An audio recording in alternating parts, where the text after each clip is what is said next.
We've done a complete forensic analysis of every note and its traceable history. Quantum of Solace is the first Bond film whose story directly follows on from the previous Bond movie, in which Vesper, a woman Bond loved, died. You look like hell. When's the last time you slept? Vesper's boyfriend, Yusuf Kabira, the one who was abducted in Morocco, the one she was trying to save, his body was washed up on a beach in Ibiza. We're meant to believe the fish did that to his face. His wallet and ID were in his pocket. Well, that's convenient. Quite. Which is why I did a DNA check on a lock of his hair found in Vesper's apartment. It's not him. A lock of his hair. I wouldn't have thought Vesper the sentimental type. Well, we never really know anyone, do we? But I do need to know, Bond. I need to know that I can trust you. And you don't? Well, it'd be a pretty cold bastard who didn't want revenge for the death of someone he loved. You don't have to worry about me. I'm not going to go chasing him. He's not important. And neither was she. Directing a Bond film is something very different than doing another project, another film. In a sense, you know, there's obviously the scale, and the film has been 5 times bigger than any other films I have done before. Obviously, it comes with this incredible, huge fan base. You have Bond, you have the villains, you have the girls. You have sort of all the framework of Ian Fleming's Bond in that sense. It was important for me to pay homage to some of the older films from the 60s, which I really loved, like Goldfinger or Your Majesty's Secret Service or Dr. No. But at the same time, you create something new, different, and cutting edge. Mr. Bond, my name is Fields. I'm from the consulate. Well, of course you are. What do you do at the consulate, Fields? That's not important. My orders are to turn you around and put you on the first plane back to London. Those orders include my friend Mattis. I'm sorry, I don't know who you are. You see that? Gone such a short time, already forgotten. You're just saying that to hurt me. Mr. Bond, these orders come from the highest possible authority. Taxi? Fields? When is the next flight to London? Tomorrow morning. Well, then we have all night. If you attempt to flee, I will arrest you, drop you off in jail, and take you to the plane in chains. Understand? Perfectly. After you. I think she has handcuffs. Do hope so. I just said, well, this is the way I'm going to do it. I have to do it like this. I have to react to what this man is going through because I find that interesting. And that's because that's where I come from. That's the type of movies I enjoy. I'm going to apply that method. But there was no sort of deep sort of character analysis. I mean, I wish sort of there had been. I could talk to you about it for hours, but I wanted to see him get sort of knocked back. I wanted to add the idea that he could go down. Take the blue combi pen, Bond. Mid-neck, into the vein. That'll counteract the digitalis. You're going to pass out in a few seconds, and you need to keep your heart going. Push the red button now, Bond.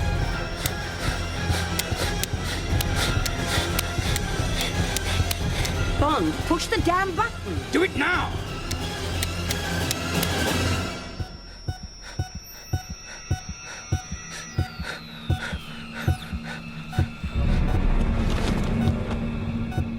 There's always an attempt to kind of make him vulnerable and make him fallible. We did that with The World Is Not Enough in a small way, that he gets injured at the start of the movie, and he's also brought a bomb back that's blown someone up at MI6, so he's sort of fairly fallible. It was really with Casino Royale that we had the opportunity to show him as a properly vulnerable and very fallible. That was because you have a new actor and you have a new beginning.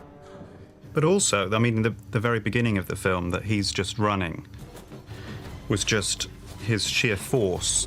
You know, no gadgets, no cars or anything. And he's not as good as the guy he's chasing. But, you know, he sorts it out in the end. He's not superhuman, but he's still better than everybody. On Casino Royale, there was a sort of testing going on. The stunt department wanted to see how much I was capable of doing and how much we could do safely. And I think I probably pushed it too far because I seem to be doing an awful lot more in this movie. I have a license, I have a license, I have a license to thrill. I have a license, I have a license, I have a license to kill. I have a license, I have a license, I have a license to thrill. Every time we sort of look at a new scene and all that, it's like, right, how can we do this for real? Daniel's very keen to get in front of the camera, so that the audience can see that it's him. He doesn't want to cheat the audience. There's certain films that you can go into the surreal world where it's unbelievable, and that's fine, but James Bond films, the audience want to believe what they're seeing can be done for real. And I wish I was James Bond.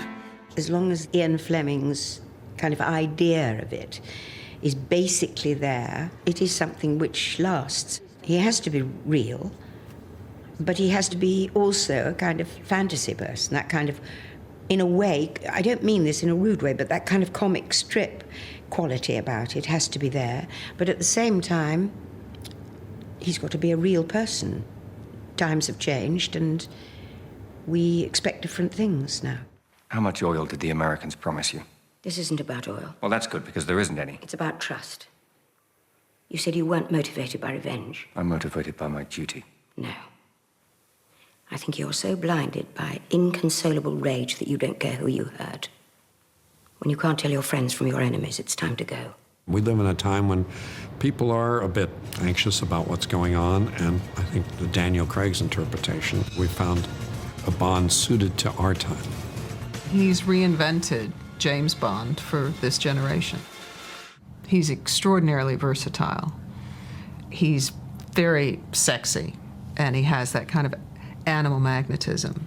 When he decided to do this film and take this on, he said, if I'm going to do it, I'm going to do it all the way. And he gave us a commitment.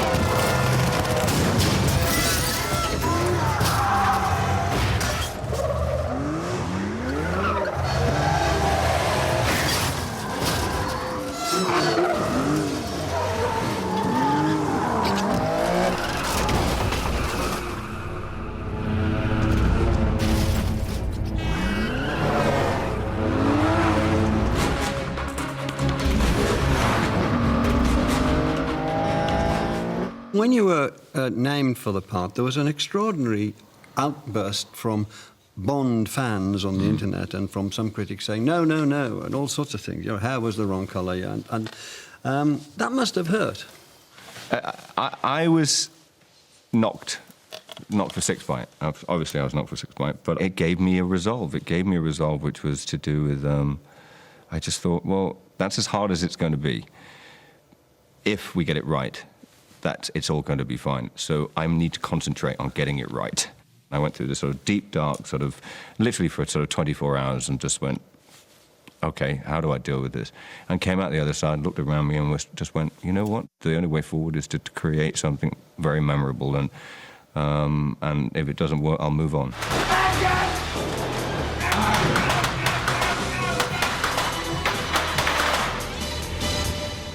But what satisfaction when the film came out and it was the rave reviews and the first time Bond had got an award and so stuff. You must have enjoyed that. I enjoyed it, of course I enjoyed it. But that sort of would make me think that I'd been feeling like that since that happened. And I kind of got over it by then. I literally got over it. So by the time the BAFTA nomination came around and all that sort of thing, I was on another sort of, I was somewhere else completely. But it's still satisfying. Very satisfying.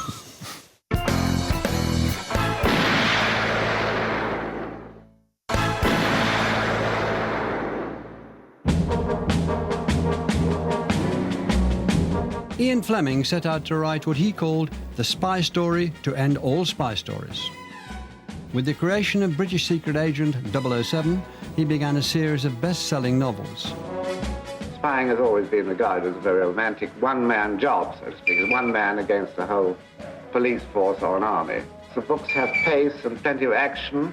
His task is a straightforward one, and he goes for it in a fairly straightforward fashion. And I meant for warm-blooded, heterosexual adults, and I think people like the action.